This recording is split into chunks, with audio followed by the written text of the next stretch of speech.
حضرت علی رضی اللہ تعالی عنہ اور حضرت حسن رضی اللہ تعالی عنہ کا تذکرہ سن لیجئے، کیونکہ 15 رمضان المبارک کو حضرت حسن کی ولادت ہے اور 17 رمضان المبارک کو حضرت علی رضی اللہ تعالی عنہ کو ضرب لگتی ہے، یعنی کہ شہید کرنے کی کوشش کی جاتی ہے کہ اللہ تبارک و تعالی نے حضرت علی رضی اللہ تعالی عنہ کو بھی کس قدر مقام عطا فرمایا ہے۔ ان کی شان میں وَيُطْعِمُونَ الطَّعَامَ عَلَىٰ حُبِّهِ مِسْكِينًا وَيَتِيمًا وَأَسِيرًا، یہ آیت کریمہ بھی نازل ہوئی۔ وہ کس طرح ہوئی، شان نزول سن لیجئے کہ حضرت حسن اور حضرت حسین رضی اللہ تعالی عنہ آپ بیمار ہوئے تو آقا کریم صلی اللہ علیہ وسلم نے فرمایا اے علی منت مانگ لو۔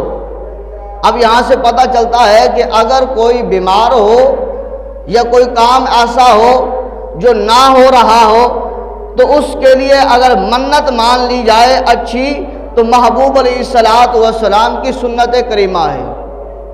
آقا کریم نے فرمایا اے علی تیرے شہزادے حسن حسین بیمار ہیں، ٹھیک نہیں ہو رہے، منت مان لو، جب وہ ٹھیک ہو جائیں اللہ شفا انہیں عطا فرمائے تو اس منت کو پوری کرنا۔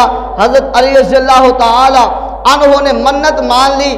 اب ادھر سے شہزادہ حسن حسین اللہ رب العزت نے صحت عطا فرمائی۔ وہ منت کیا تھی کہ حضرت علی نے منت مانی کہ میرے بچوں کو اللہ شفا عطا فرمائے، میں اللہ کی رضا کی خاطر روزے رکھوں گا، اللہ کی رضا کی خاطر روزے رکھوں گا۔ شہزادگان دونوں ٹھیک ہوئے۔ حضرت علی رضی اللہ تعالی عنہ آپ نے فرمایا فاطمہ کل صبح کا میں نے روزہ رکھنا ہے۔ صبح ہوئی سحری کا وقت ہوا، حضرت علی رضی اللہ تعالی عنہ روزہ رکھنے لگے۔ حضرت فاطمہ نے فرمایا اے علی اگر تو روزہ رکھ رہا ہے تو میں کیوں روزے سے پیچھے ہٹوں، نیکی سے میں کیوں پیچھے ہٹوں، لہذا تو بھی روزہ رکھے گا تو میں بھی روزہ رکھوں گی۔ ادھر سے حضرت علی نے روزہ رکھا، حضرت فاطمہ روزہ رکھنے لگی۔ حضرت حسن بولے کہ اگر آپ روزہ رکھ رہے ہیں تو ہم کیوں پیچھے ہٹیں، لہذا میں بھی روزہ رکھوں گا۔ حضرت حسین نے بھی روزہ رکھا، حتیٰ کہ آپ کے گھر جو کنیز تھی، نوکرانی تھی، اس نے کہا جب اہل گھرانہ اتنا اعلیٰ ہے، اتنا پیارا ہے اور شریعت مطہرہ پر چلنے والا ہے تو لہذا ان کی کنیز اس نیکی سے کیوں پیچھے رہ سکتی ہے، اس نے بھی روزہ رکھ لیا۔ اب سیدہ کائنات کا بھی روزہ، حضرت علی کا بھی روزہ، حضرت حسن کا بھی روزہ، حسین کا بھی روزہ، کنیز کا بھی روزہ۔ دن گزر گیا، مغرب کا وقت جب افطاری کا وقت ہوا، اب سب کچھ سامنے رکھا ہے، جو گھر میں ہے فاقہ موجود ہے، حالانکہ امام الانبیاء کی بیٹی ہے۔ آقا کریم صلی اللہ علیہ وسلم نے فرمایا اگر میں چاہوں تو یہ مدینہ اور مکہ کے جتنے پہاڑ ہیں وہ میرے لیے سونے کے بنا دیے جائیں، پر میں یہ نہیں چاہتا۔ تو امام الانبیاء کی بیٹی، داماد، وہ فاقے میں ہیں۔ جب روزہ کھلنے کا وقت ہوا، سامنے افطاری کا سامان موجود ہے، جو گھر میں موجود ہے، اب باہر سے آواز آتی ہے کہ میں یتیم ہوں، لہذا اتنے دنوں سے بھوکا ہوں، مجھے کھانے کے لیے کچھ دے دیا جائے۔ تو حاصل کیجئے سبق کہ امام الانبیاء صلی اللہ علیہ وسلم کی شہزادی اور آپ کے داماد علی نے فرمایا اے حسن یہ میرے کھانا لے جاؤ اور اس جا کر یتیم کو دے دو۔ جب آپ نے پہل کی، فاطمہ نے کہا امام الانبیاء کی بیٹی بھی نیکی سے پیچھے نہیں رہ سکتی۔ امام حسن اٹھے، کہا میں بھی پیچھے نہیں رہ سکتا۔ حسین نے کہا میری بھی روٹی دے دو۔ کنیز نے کہا میری بھی روٹی اس فقیر کو، یتیم کو دے دو۔ سارا کھانا یتیم کو دے دیا جاتا ہے۔ صبح پھر پانی کے ساتھ روزہ رکھ لیا جاتا ہے۔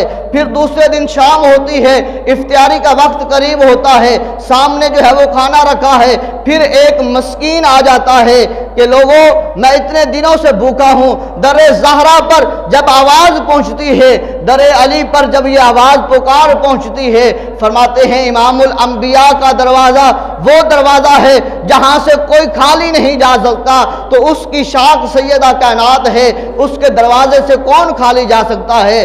پھر حضرت علی نے روٹی دی، حضرت حسن نے دی، حسین نے دی، فاطمہ نے دی، حتیٰ کہ کنیز نے دے دی۔ پھر ویسے پانی کے ساتھ افطاری کر لی۔ لوگوں تیسرا دن ہوا، پھر روزہ رکھا۔ جب افطاری کا وقت ہوا ایک اسیر آ جاتا ہے، قیدی آ جاتا ہے، کہتا ہے میں اتنے دنوں سے قید میں تھا، مجھے ابھی رہائی ملی ہے، لہذا میں بھوکا ہوں۔ در زہرا پر آواز پہنچتی ہے، علی اپنا کھانا بھی دے دیتے ہیں، فاطمہ بھی اٹھا کر دے دیتی ہیں، حسن حسین بھی دے دیتے ہیں، کنیز بھی دے دیتی ہے، گھر میں فاقہ ہے۔ ادھر سے امام الانبیاء کے پاس جب حضرت علی نماز پڑھنے کے لیے جاتے ہیں، اللہ قرآن نازل فرما دیتا ہے محبوب کے قلب عطر مبارک پر۔ کیا اللہ فرماتا ہے وَيُطْعِمُونَ الطَّعَامَ عَلَىٰ حُبِّهِ مِسْكِينًا وَيَتِيمًا وَأَسِيرًا۔